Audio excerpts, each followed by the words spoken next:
Bismillahirrahmanirrahim. Salamu aleykum və rəhmətullahi və bərəkatuh. O kəslər ki, özlərini əhl-i sünnə və cəmaa adlandırırlar. Yəni, olsun sünni qardaşlarımız və yaxud bu təkfirçi, terrorçu, vahabilər, sələflər olsun. O kəslər ki, bu adla özlərini tanıdırlar, bunlar bizim sualımıza cavab versinlər. 1400 ildir ki, biz Həzrəti Əmir əl-Möminin Əli əleyhissalamın fəzilətlərini, o sözlər, o məsələlər, o hədislər ki, Həzrəti Əli əleyhissalamın imamətini və xilafətini sübut eləyir öz kitablarınızdan, yəni sünni kitablarından və həmçinin vəhabi kitablarından gətiririk və sizlərə göstəririk. Hər bir zamanda Həzrəti Əmir əl-Möminin Əli əleyhissalam və hər bir məkanda olsun Səqifə günündə, yəni Peyğəmbərimiz sallallahu aleyhi və səlləm ki, şəhadətə çatdı və Həzrəti Əli əleyhissalam Həzrəti Peyğəmbərimizi qusl eləyirdi, kəfnü dəfn eləyirdi. Həmən zaman Əbu Bəkirlə, Ömərlə, Əbu Beydə Cərrahla bunlar hamısı getdilər bir-birini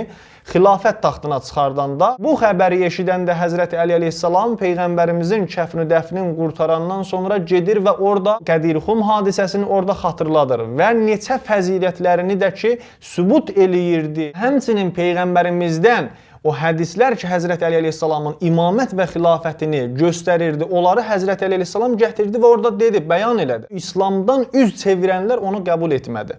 Ondan sonra da, yəni o gündən sonra da hər bir məkan və zaman ki, gəlirdi, fürsət yaranırdı, Həzrəti Əli əleyhissalam öz fəzilətlərini və o hədislər ki, Peyğəmbərimizdən gəlmişdi, Həzrəti Əli əleyhissalamın haqqında onu xatırladırdı. Məsələn, Osmanın o şura qurulan zamanı oradan nə qədər Həzrəti Əli əleyhissalamın 40-a yaxın orada öz fəzilətini və o hədislər ki, öz imamətini və xilafətini sübut eləyirdi ki, Peyğəmbərimiz imam və canişin qərar vermişdi öz yerinə. 40-a yaxın hədisi orada həmən şuranın arasında deyir və onlar da etiraf eləyir, onlar da iqrar eləyir, onlar da təsdiqləyir. Lakin İslamdan üz çevirənlər bunu qəbul etmir. Sözümün əsası buradadır ki, Həzrəti Əmir əl-Möminin Əli əleyhissalam hər bir zamanda və məkanda öz fəzilətlərinə istinad eləyibdir, ihticac eləyibdir və onları özünə sənəd qərar veribdir ki, Peyğəmbərimiz və Allah təbarəkə və təala bu cür əmr eləyibdir ki,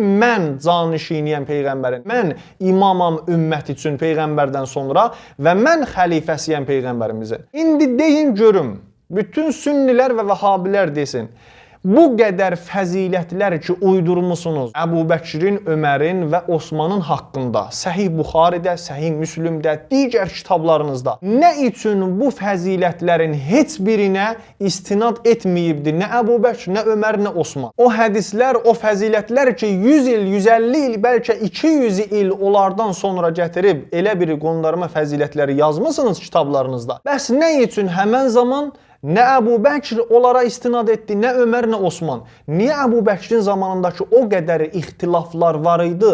Nə üçün bəs orada Əbu Bəkir çıxıb mənbərə demədi ki, Peyğəmbər bu sözü, bu hədisi, bu fəziləti mənim haqqımda buyurubdur? Niyə bunu etmədi? Niyə Ömər ibn Xattab istinad etmədi o fəzilətlər ki, indi gətirib yazmısınız Ömərin haqqında? Xəbərləri, o hədisləri, o fəzilətləri çıxıb danışardı, ta ki o qədər ixtilaflar olmasın, o qədər müharibələr, döyüşlər olmasın. Osman ibn Əffanı sahabələr idi ki, öldürdü. Sahabələr töküldü və Osman ibn Əffanı qətlə yetirdilər. Osman ibn Əffanın cənazəsi 3 gün yerdə qaldı. Qoymadılar, sahabələr qoymadılar, müsəlmanlar qoymadılar dəfn oluna. Apardılar Yəhudilərin qəbirstanlığında dəfn etdilər. Osman bir dəfə çıxardı, deyirdi ki, Peyğəmbər mənim barəmdə buyurubdur ki, Osman Zunnureyn. Nə üçün demədi? Niyə istinad etmədi? Niyə Osman o qədər fəzilətlər ki, indi uydurmusunuz onun haqqında? Niyə onların təkcə bir dənəsinə belə istinad etmədi? Və o qədər hadisələr törəndi. Niyə? Nə cavab verəcəklər bunlara?